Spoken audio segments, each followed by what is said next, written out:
جو لوگ کہتے ہیں صحابہ سے غلطیاں ہوئی، گناہ ہوئے، خطائیں ہوئی، نافرمانیاں ہوئی، تم انہیں رضی اللہ عنہ کہتے ہو، پھر وہ نافرمانیوں پہ دلیل دیتے ہیں۔ کیا صحیح حدیث نہیں ہے؟ کیا قرآن کی آیت نہیں ہے کہ جنگ بدر میں کچھ لوگ بھاگ گئے تھے، جنگ احد میں جبل رومات کو چھوڑ کے چلے گئے تھے؟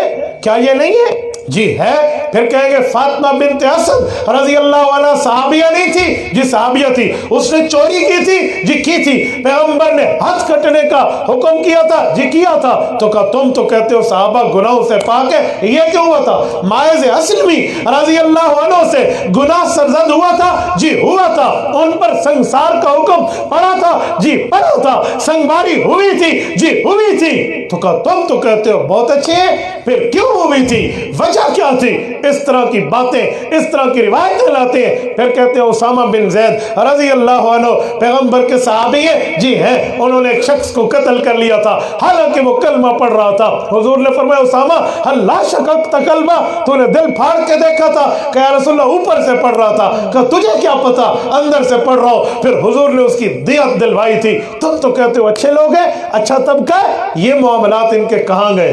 سنو میں ایک جملہ کہتا ہوں اس بات کو سمجھانے کے لیے۔ میرے سامنے موبائل کی مثال ہے، میں مثال کے طور پہ کہتا ہوں یہ موبائل واٹر پروف ہے، اس میں پانی نہیں جاتا، کمپنی نے اعلان کر دیا۔ وہ کیسے ثابت کریں گے کہ یہ واٹر پروف ہے؟ کیسے ثابت کریں گے؟ پانی کے اندر، رائٹ، بولیے بولیے، پانی کے اندر ڈالیں گے۔ ایکسیلنٹ، وہ پہلے پانی میں ڈالیں گے۔ موبائل پانی میں ڈالا جاتا ہے؟ بولیے، کوئی بندہ کہہ دے مالک کو اپنے موبائل سے پیار ہی نہیں ہے، یہ مال کو ضائع کر رہا ہے، یہ کوئی قیمتی ہوتا تو پانی میں ڈالتے؟ کوئی کہے گا اعتراض بنے گا؟ میں ایک مثال اور دیتا ہوں۔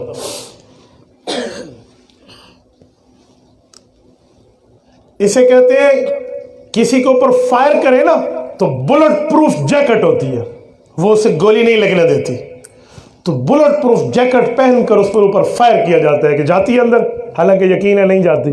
تو پھر کیوں فائر کیا جاتا ہے؟ اپنا بھائیوں سے بلٹ پروف جیکٹ پہنا کر میں فائر کر رہا ہوں، اس کا معنی میرا خون نہیں ہے، میرا بھائی نہیں ہے، خاندانی نہیں ہے، عزت اور احترام والا نہیں ہے، میں اس کو استعمال کر رہا ہوں؟ اس کا ایک ہی جواب ہے، جی نہیں، وہ بھائی ہے، یہ مال اپنا ہے، لیکن اپنے دعوے کو ثابت کیا جا رہا ہے، اپنی ضرورت کی بنیاد پر ثبوت لایا جا رہا ہے اور کہا جا رہا ہے سنو میرے موبائل اس کمپنی کے خریدو، یہ واٹر پروف ہے، پانی سے بچے ہوئے ہیں، دلیل یہ لو میں پانی میں پھینک رہا ہوں، پانی میں ڈالا، پانی نہیں گیا، اسے موبائل سے محبت ہے، پیار ہے، اس کی قدر کرتا ہے، لیکن پانی میں ڈالا ہے لوگوں کو بتلانے کے لیے۔ اور پھر کمال ہے اس موبائل کی جو پانی میں گیا، باقی تو نہیں گئے، وہ بن گیا، بھئی اس کو آپ یہاں میوزیم میں رکھ دو نشانی کے طور پہ۔ کیوں؟ یہ استعمال ہوا تھا اس کمپنی کی پبلسٹی میں، جس پر فائر کرا کر دکھایا یہ وہ پہلی جیکٹ ہے، یہ وہ بلٹ پروف جیکٹ ہے جس کو چیک کرنے کے لیے استعمال ہوا تھا، اس کو میوزیم میں لٹکا دو تاکہ لوگ دیکھیں، وہ امر ہو جاتا ہے، وہ پھر ایک یادگار بن جاتی ہے چیز۔ آؤ میں ایک جملہ کہتا ہوں، شریعت اسلامیہ کی تکمیل کرنی تھی، اللہ پاک نے قرآن اتارا، شریعت نازل کی، اسلام دیا، ایمان دیا، ایقان دین دیا، جب عمل ہو گیا اب کوئی کبھی غلطی کرے گا تو کیا ہوگا؟ مثلا کسی نے چوری کر لی، قرآن کہتا ہے فَقْطَعُوا أَيْدِيَهُمَا، اس کے ہاتھ کاٹ دو۔ اگر کوئی چوری کرے گا اس کے ہاتھ کٹیں گے، وہ چوری کتنی مقدار کی ہو، قلیل ہو یا کثیر ہو، یا اکثر ہو یا اقل ہو، مقدار کتنی ہو۔ اگر پیغمبر کے دور میں صحابہ سے چوری واقع نہ ہوتی، پیغمبر کے دور میں کسی صحابی پر حد جاری ہو کے ہاتھ نہ کٹتا، امت کو کیسے پتہ چلتا کہ حد جاری کیسے کی جاتی ہے؟ سیدنا ماعز اسلمی رضی اللہ عنہ سے گناہ ہوا، حضور پاک کے دربار میں آئے، سنگساری کا حکم ہوا۔ اگر ماعز اسلمی سے یہ معاملہ نہ کرایا جاتا، تقدیر الہی کے معاملے میں لکھا ہوا نہ ہوتا، کتاب لم یزل میں یہ بات درج نہ ہوتی، تو امت کو کیسے پتہ چلتا سنگساری کسے کہتے ہیں؟ وہ تو یہ کہتے یہ کام حضور نے نہیں کرایا، تو کر رہا ہے، یہ خلیفوں نے شروع کر دیا، یہ بعد والوں نے کر لیا۔ رب العزت نے ان کو استعمال کیا ہے۔ اور سنو، جنگ احد میں جبل رمات چھوڑی تھی، صحابہ چلے گئے تھے، مسئلہ کیا تھا؟ حضور پاک نے فرمایا جب تک میں نہ کہوں اس پہاڑی سے نہ ہٹنا، جنگ ختم ہو گئی، جنگ جیت لی گئی، کافر بھاگ گیا، دشمن فرار ہوا۔ اب ان لوگوں نے سمجھا حضور نے روکا تھا تو جنگ کے وقت تک روکا تھا یار، پورا سال تو نہیں ٹھہرنا، پوری زندگی تو نہیں ٹھہرنا، اس لیے ہٹے زخمیوں کی عیادت کے لیے، بیمار کی تیمارداری کے لیے، اور لوگوں کے ساتھ مل کے اسلام کی تقویت پہ مال غنیمت اکٹھا کرنے کے لیے۔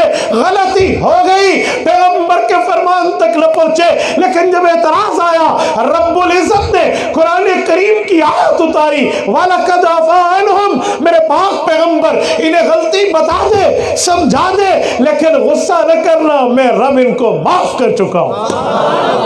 آج غلطی بتاتے یہ نہیں بتاتے کہ رب نے معافی کی سرٹیفکیٹ دی ہے، یار استعمال کیا ہے رب نے۔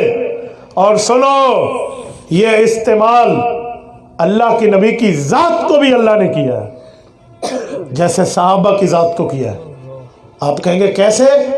دو چیزوں کا استعمال ہوتا ہے، وہ کام جو شان نبوت کے خلاف ہو وہ صحابہ سے کرایا گیا اور اس پر عمل کرا کے دکھایا گیا، وہ کام جو شان نبوت کے خلاف نہ ہو وہ اللہ کے رسول سے کرایا گیا۔ زنا شان نبوت کے خلاف ہے، نبی گناہ کا معالج ہے، خود گناہ میں مبتلا کیسے ہوگا؟ صحابہ سے ہوا۔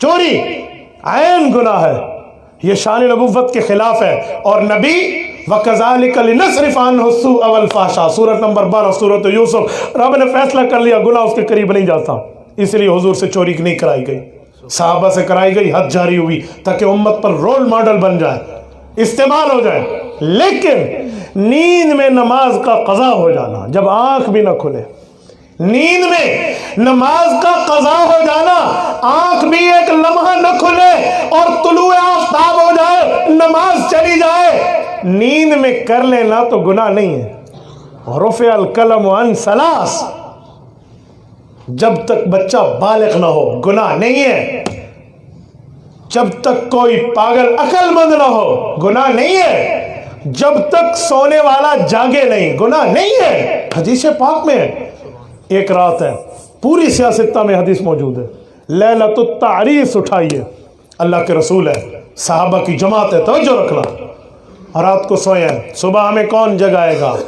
بلال ابن رباح فرماتے ہیں رضی اللہ عنہ، مؤذن رسول، سفر حضر کے مؤذن، یا رسول اللہ میں، اچھا اٹھا لو گے؟ جی اٹھا لوں گا، ٹھیک ہے، سورا مارکا سو گیا، خود اللہ کے رسول صلی اللہ علیہ وسلم نیند کی آغوش میں چلے گئے۔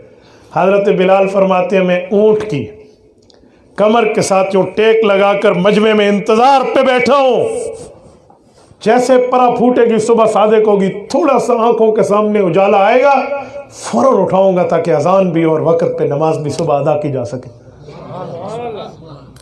کاتب تقدیر نے کچھ اور لکھا تھا، سیدنا بلال یوں آنکھیں کھول کے بیٹھے سورج کو دیکھنے کے لیے کہ تاکہ صبح صادق ہو، رب نے ان آنکھوں پر نیند طاری کر لی۔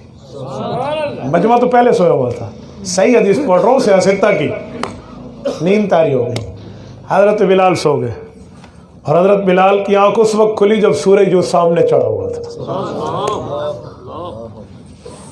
اللہ کے رسول صلی اللہ علیہ وسلم اٹھ گئے، سب کی باجماعت نماز قضا ہو گئی،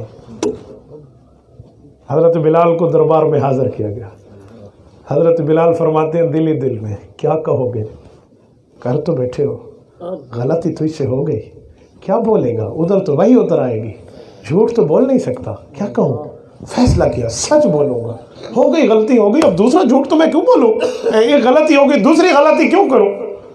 پہنچے بلال، جی یا رسول اللہ میرے ماں باپ آپ پہ قربان، حکم فرمائیں۔ کیوں نہیں اٹھایا؟ حضرت بلال بھی تو دل میں مانگ کے گئے تھے، اللہ میری زبان سے جملہ نکلوانا جس سے حضور خوش ہو جائے۔ یا رسول اللہ جس اللہ نے آپ پر نیند طاری کر دی ہے وہ میرا بھی تو اللہ ہے نا۔